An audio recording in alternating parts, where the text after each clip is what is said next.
नमस्कार दोस्तों, आपको पता है जब आप एनजीओ स्टार्ट करें, सोशल सेक्टर स्टार्ट करें तो आपको प्रैक्टिकल प्रॉब्लम ना आए। सबसे पहले जब भी हम एनजीओ के बारे में सोचते हैं तो मैं आपको एक एडवाइस करता हूं कि आपको सिलेक्ट क्या करना है, बहुत एनालिसिस करके करना। Society, trust and section 8 company में से क्या सिलेक्ट करना है, सबसे बेसिक क्वेश्चन। बहुत सारे लोगों ने सोसाइटी करी। अब सोसाइटी में मैं एक आपको बहुत इंपॉर्टेंट इन्फॉर्मेशन देने वाला हूँ। पंजाब ने अभी सोसाइटी एक्ट जो पुराने चलते थे ना, दो तरह के होते थे, एक सेंट्रल एक्ट है, एक स्टेट एक्ट है।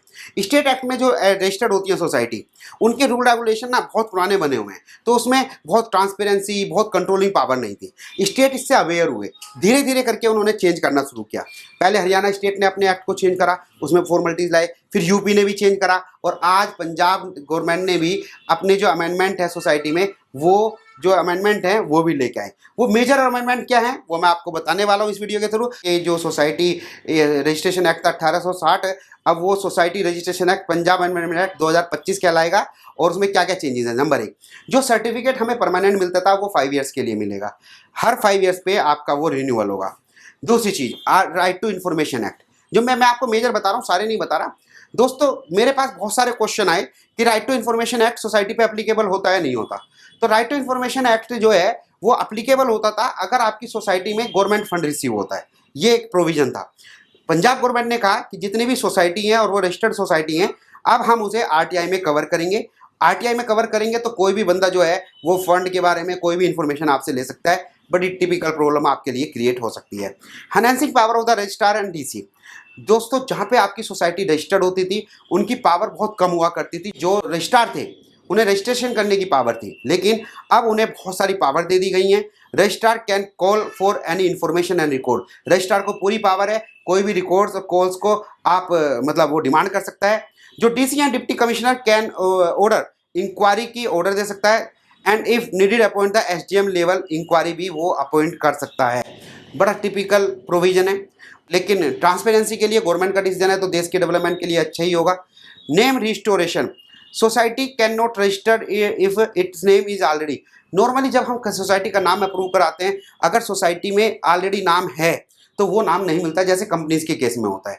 तो ये सोसाइटी में भी इन्होंने इनकॉर्पोरेट कर दिया है कि अगर ऑलरेडी सोसाइटी का नाम रजिस्टर्ड है तो दूसरी सोसाइटी सेम नाम से नहीं होगी।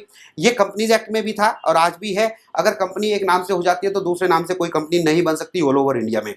Restrictions on the property transaction, ये जैसे महाराष्ट्र में है ना, महाराष्ट्र में एक चैरिटी कमीशन होता है और अगर आपको प्रॉपर्टी सेल परचेज करनी है तो आपको उसकी परमिशन लेनी होती है।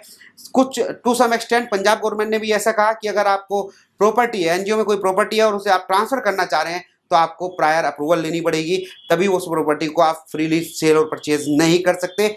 टिपिकल प्रोसीजर आपको लगेगा जो ऑलरेडी स्कूल चला रहे हैं, कॉलेज चला रहे हैं, जिनके अंदर प्रॉपर्टी है। लेकिन दोस्तों आपको डरने की जरूरत नहीं है, हर चीज़ का सोल्यूशन है लॉ में। ऐसा नहीं है कि गवर्नमेंट सोल्यूशन नहीं देती, केवल उसे एक रेगुलाइज करती है जिससे वो मिस एप्रोप्रिएशन ना हो। इलेक्शन जो होंगे, इलेक्शन का भी इनमें प्रोविजन लाया कि फ्रेश इलेक्शन होंगे। अगर आपकी मैनेजिंग कमेटी भंग होती है तो आपको एक नया इलेक्शन इमीडिएटली 6 महीने के अंदर अंदर करना पड़ेगा।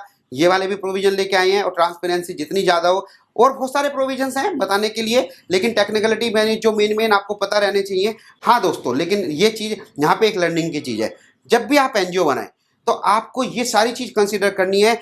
एनजीओ में 3 कैटेगरी मैंने बताई थी, society, trust and section 8 company. Society में ऑल इंडिया होती है, स्टेट लेवल होती है। मैं क्यों मना करता हूँ, किस सिचुएशन में सोसाइटी बननी है, किस सिचुएशन में ट्रस्ट बननी है, किस सिचुएशन में सेक्शन 8 कंपनी बननी है, आपको ये प्रोफेशनल व्यू जरूर चाहिए स्टार्टिंग करते हुए। अदरवाइज आप अगर सोसाइटी नहीं बननी चाहिए थी और सोसाइटी बना ली तो कितने कंप्लाइंसेज हैं। हर व्यक्ति ये चाहता है कि मैं एनजीओ बनाऊं जिसमें कम से कम पैसे लगें, कम से कम कंप्लाइंसेज हो, कम से कम टेंशन हो, कम से कम इलेक्शन हो, मेरी पावर जो है मेरे हाथ में रहे, किसी दूसरे के पावर में ना जाए, है ना। फंडिंग ज़्यादा से ज़्यादा हो, किन एक्टिविटीज़ के लिए मुझे ट्रस्ट बेटर होगा, सोसाइटी बेटर होगा, सेक्शन 8 कंपनी बेटर होगा। दोस्तों जब भी आप करें इन सबको, कंप्लाइंसेस को, लीगल कंप्लाइंसेस को देखते हुए आप डिसीजन लेना, ये मेरी एडवाइस है। अगर आप ये डिसीजन नहीं ले पा रहे हैं तो आप मेरे से जूम मीटिंग भी कर सकते हैं। आई विल हेल्प यू कि हाँ आपका डिसीजन क्या है। आपके से बहुत सारे क्वेश्चंस पूछूंगा, तब जाके अपनी एडवाइस दूंगा कि आप इसे ये बनाइएगा। लेकिन आप बनाए तो प्रोफेशनली बनाना, जिससे आपके सक्सेस रेट बहुत ज़्यादा हो। थैंक यू दोस्तों, मुझे उम्मीद है कि आपको ये वीडियो पसंद आई होगी। फिर मिलते हैं नई वीडियो के साथ।